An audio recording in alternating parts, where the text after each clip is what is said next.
안녕하세요. 윤우리 목사입니다. 우리 암송 구절 외워볼까요? 히브리서 9장 27절입니다. 사람이 한 번 죽는 것은 정해진 일이요 그 뒤에는 심판이 있습니다. 아멘. 오늘 하나님께서 우리에게 주신 말씀은 사도행전 17장 32절에서 34절까지입니다. 그들이 죽은 사람들의 부활에 대해서 들었을 때 더러는 비웃었으나 더러는 이 일에 관해서 당신의 말을 다시 듣고 싶소 하고 말하였다. 이렇게 바울은 그들을 떠났다. 그러나 몇몇 사람은 바울 편에 가담하여 신자가 되었다. 그 가운데는 아레오바고 법정의 판사인 디오누시오도 있었고 다마리라는 부인도 있었고 그 밖에 다른 사람들도 있었다. 아멘. 우리가 며칠 동안 살펴본 이 사도 바울의 아레오바고 설교는 바로 하나님이 누구신가, 특별히 우리 삼위일체 하나님이 누구신가에 대해서 이 아테네 철학자들 앞에서 바울은 열변을 토하며 설교를 했습니다. 그리고 그 마무리를 예수님의 죽음과 부활로 끝을 맺었습니다. 자, 설교가 끝나자 그 설교를 들었던 이들이 뭐라고 했는가? 32절을 보면 그들이 죽은 사람들의 부활에 대해서 들었을 때 더러는 비웃었으나 더러는 이 일에 관해서 당신의 말을 다시 듣고 싶소 하고 말하였다. 이 두 가지의 반응이었습니다. 한 반응은 바로 바울을 비웃은 것입니다.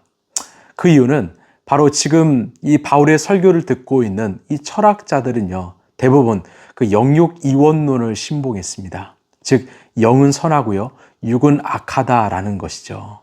그래서 이 악한 육신에 대한 부활에 대해서는 이들이 말도 안 되는 소리다, 이 비웃었던 것입니다. 또 다른 반응은 더 듣고 싶다며 바울에게 관심을 가진 것입니다. 자, 33절에 이렇게 바울은 그들을 떠났다. 바울은 설교를 마치고 그 자리를 떠나게 되었습니다. 이제 아테네를 떠나게 된 거죠.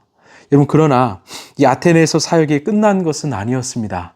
이 34절에 몇몇 사람은 바울 편에 가담하여 신자가 되었다. 그 가운데는 아레오바고의 법정의 판사인 이 디오누시오도 있었고 다말이라는 부인도 있었고 그 밖에 다른 사람들도 있었다.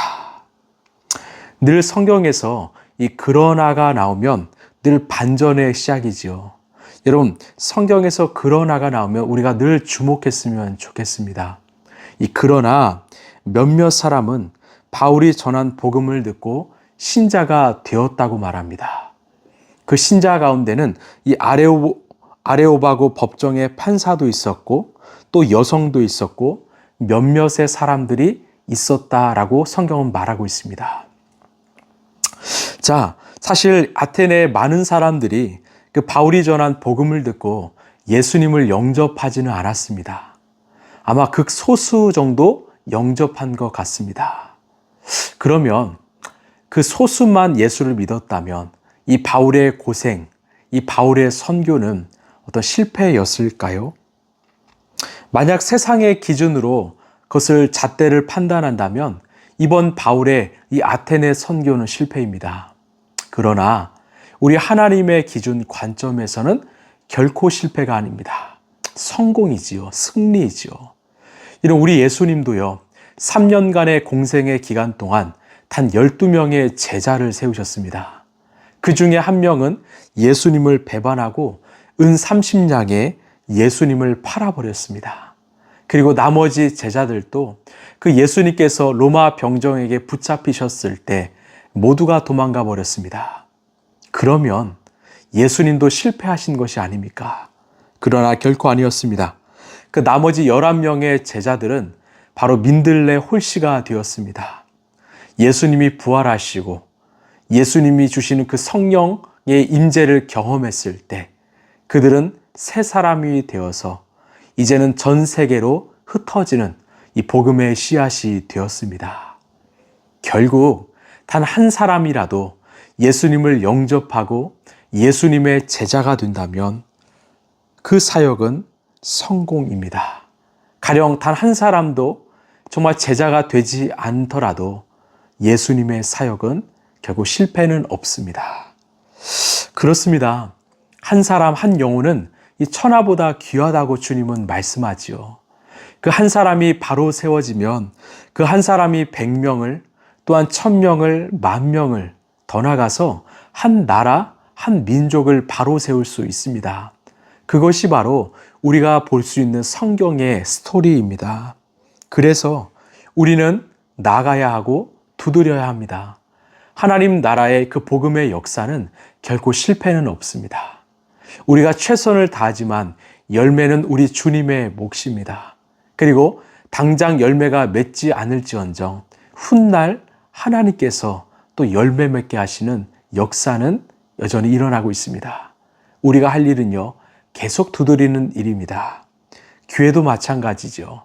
100명이 모인다고 또 1000명이 모인다고 거기에 승패가 있는 것이 아니라 정말 한 영혼을 정말 주님께서 주신 그 나에게 영혼으로 생각하고 끝까지 품고 나간다면 그것만큼 하나님께서 이 기뻐하신 일은 없을 것입니다.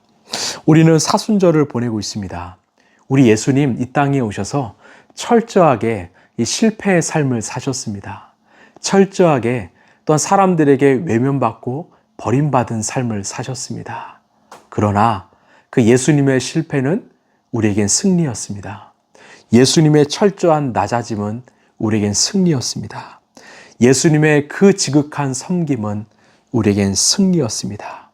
이것이 바로 이 구원의 역설이지요. 이제 우리도 마찬가지입니다.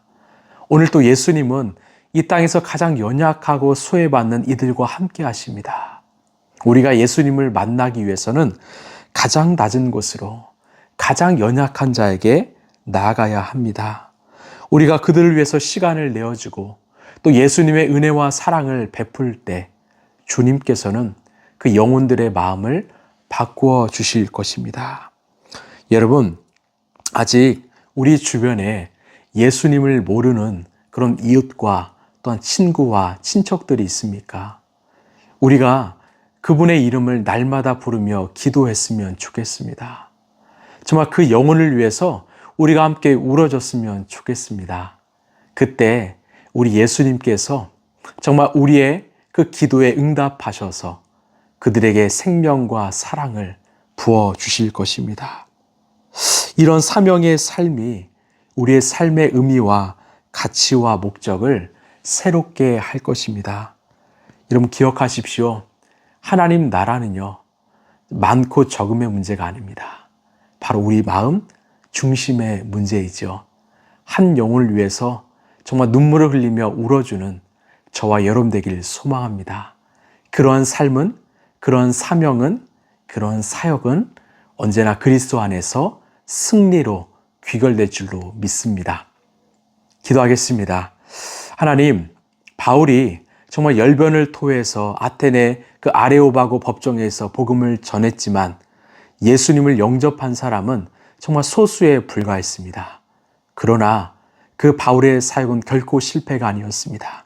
하나님 나라의 승리였습니다. 그리고 그 한 사람 한 사람을 통해서 하나님께서는 또 그 역사를 이뤄내실 것을 우리는 알고 있기 때문입니다. 하나님, 정말 한 영혼을 천하보다 귀하게 여기는 우리에게 마음을 허락하여 주옵소서. 교회의 사명은 부흥이 아니라 한 영혼입니다. 우리가 정말 소수라도 한 영혼 한 영혼을 품고 나갈 때 하나님 나라는 정말 이 땅 가운데 세워진다라는 것을 늘 붙들고 살아가는 우리 라이프처치 성도들 되게 하여 주옵소서. 단 한 생명이라도, 단 한 명이라도 정말 주님께 인도하는 우리 모두가 되게 하여 주시옵소서. 이 모든 말씀 사랑이 많으신 예수님 이름으로 간절히 기도하옵나이다. 아멘. 여러분, 우리는 사순절을 보내고 있습니다. 예수님이 이 땅에 오셔서 보여주신 것은 철저한 헌신과 섬김의 삶이었습니다. 그 12명을 3년 동안 품고 걸어가신 그 예수님의 삶을 본받아 우리도 내 주변에 정말 주님을 알지 못하는 영혼들을 위해서 기도하고 또는 그들을 품어주는 그런 사명자의 삶, 예수의 제자의 삶을 살게 되길 소망합니다. 오늘도 예수님과 행복한 동행하시길 바랍니다. 감사합니다.